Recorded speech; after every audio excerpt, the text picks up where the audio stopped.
Hello, I am Summer Avalon with Summer Avalon Healing Arts. And so a number of you have asked, how did I start my healing journey? And it definitely has been quite a journey.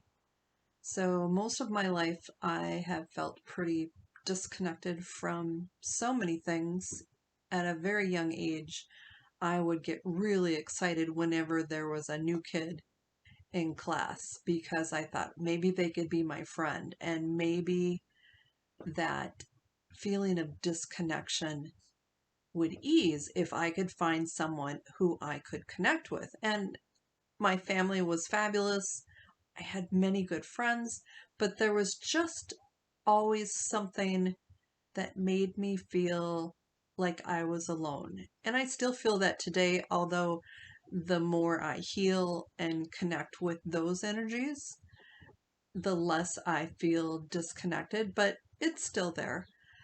Um, so so that's how I was raised and raised very traditionally. Nothing in the woo woo category. I mean, if I burned incense, my mom thought I was a drug addict.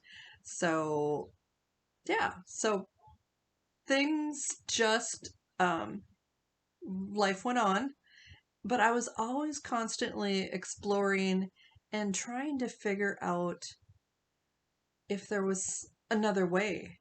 And so I had friends that were intuitive or psychic and was always very envious of their knowingness. And so a numerology friend asked me if I wanted to volunteer with her at our local holistic and psychic fair. So I said, sure. And so we were monitoring the door, for people that have paid because it's like, so they have tables for people that are selling things and also giving readings, but then they also had like some headline speakers. And so we were able to see one of the headline speakers for free. So we went and saw, actually, they were local, which many of the people were not local, but we went and saw these three people that were talking about reconnective healing. And through the years, people had asked me about learning Reiki, and I've looked into it. I read a book, read another book, not really drawn to it. And so I went and saw these three people speak, and afterwards they're like, stop by our table because we'll attune your hand to reconnective healing. And I'm like, yeah, whatever. So I thought, yeah, may as well give it a try. I'm here. So I stopped by their table. I held out my hand, and so I'm holding out my hand like this. And then the guy of the group, Jack, he put his hands like this around my hand. So my hand's here in the middle, and then he's going like this on each side of my hand, not touching my hands at all.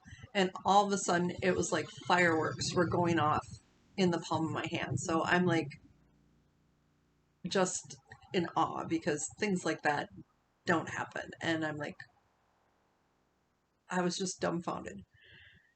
And so later I'm just like, what does this mean? Because I felt it was a huge sign but no clue what I'm supposed to do with it. So I called the gal that was sort of the head of the three that gave the little presentation, and we met for coffee. And she's like, why don't you come to, I've got some healing circles that use reconnective healing, and there is some additional sessions that you can have that do more activating and reconnecting. And so I played around with that, and it was pretty amazing. And so then again, what do I do with this? And she's like, I am offering a Reiki class. Why don't you come and join us? And so I did. And just with the Reiki, there's so much good because it's a basis for most of my healing, just because there's a lot of foundational stuff that the other modalities don't really have.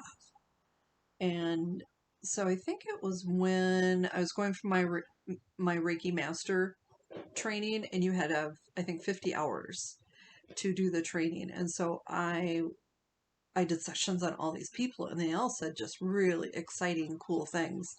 And I was like, and I wasn't really feeling it, but I did feel something. And then combined with their feedback, I'm like, something's going on. And so I did my Reiki master training. And then shortly after that, I opened up an office.